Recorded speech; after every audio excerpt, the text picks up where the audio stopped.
Now, organizations like the Coalition for the Homeless have dedicated their lives to make sure that the homeless are safe and have a place to lay their heads at night.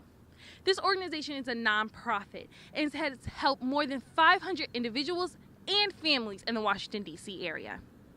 Howard University students also participated in a national park cleanup, a pond cleanup, and other restoration projects throughout the area. For Howard University News Service, this is Alicia Lee. This screening of The Muslim Next Door allows us to see the daily lives of Muslim Americans and allows us to see the hardships that they face every day. It also gave a different perspective of what is portrayed by others. For Howard University News Service, I am Alicia Lee.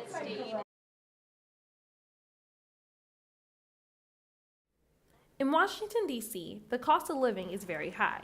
Many struggle every day to make ends meet, which is making homelessness a great issue in the area.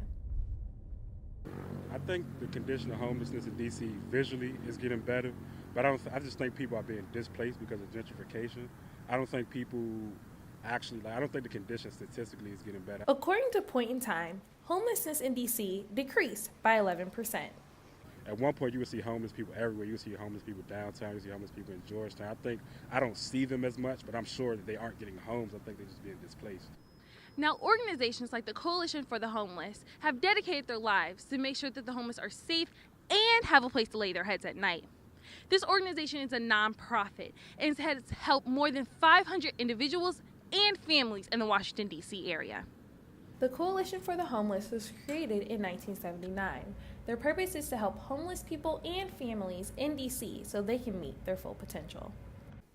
Michael Farrell, who is the executive director of the organization, spoke on the issue. Well, the number one is providing more affordable housing opportunities, and for some people that means a subsidy, because everyone is not going to be able to afford the high cost of housing independently.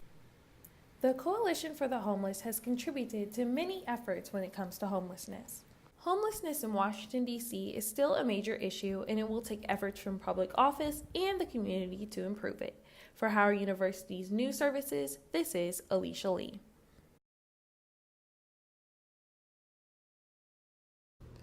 The Caribbean island St. Martin was once filled with pure bliss, but after Hurricane Irma and Jose horribly devastated the island, many homes were destroyed and businesses were shut down, leaving many people on the island displaced with nowhere to go. 17 students decided to leave the traditional spring break behind to go help serve the community through a program called Howard University's Alternative Spring Break. The mission of the trip was to help beautify the community and lift up children's spirits by repainting Hillside Christian School.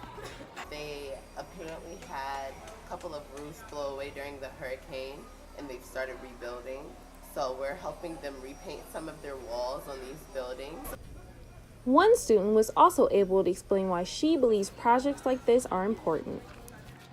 I think it's important, especially in school environments, because kids are really attracted to colors and fun, and you want children to associate the education with a fun time. The students also tried to make sure their efforts were making an impact. It's very necessary to take those small steps in order to accomplish a big goal, and it's up to us as the youth to come out here and do our little bits and parts, whatever our strengths are, to incorporate that into these little projects. Howard University students also participated in a national park cleanup, a pond cleanup, and other restoration projects throughout the area. For Howard University News Service, this is Alicia Lee.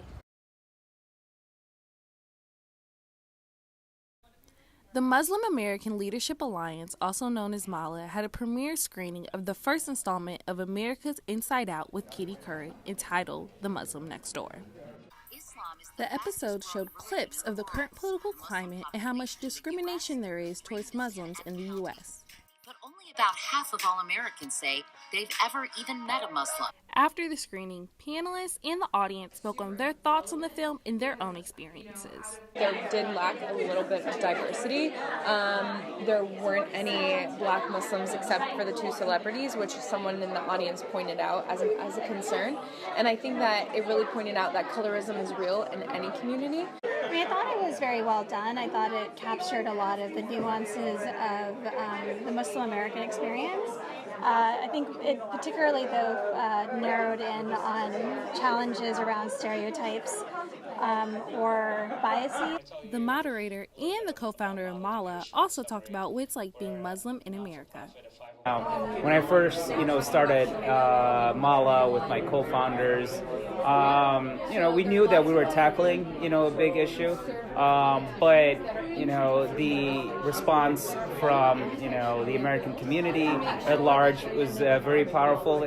This screening of The Muslim Next Door allowed us to see the daily lives of Muslim Americans and allowed us to see the hardships that they face every day. It also gave a different perspective of what is portrayed by others. For Howard University News Service, I am Alicia Lee.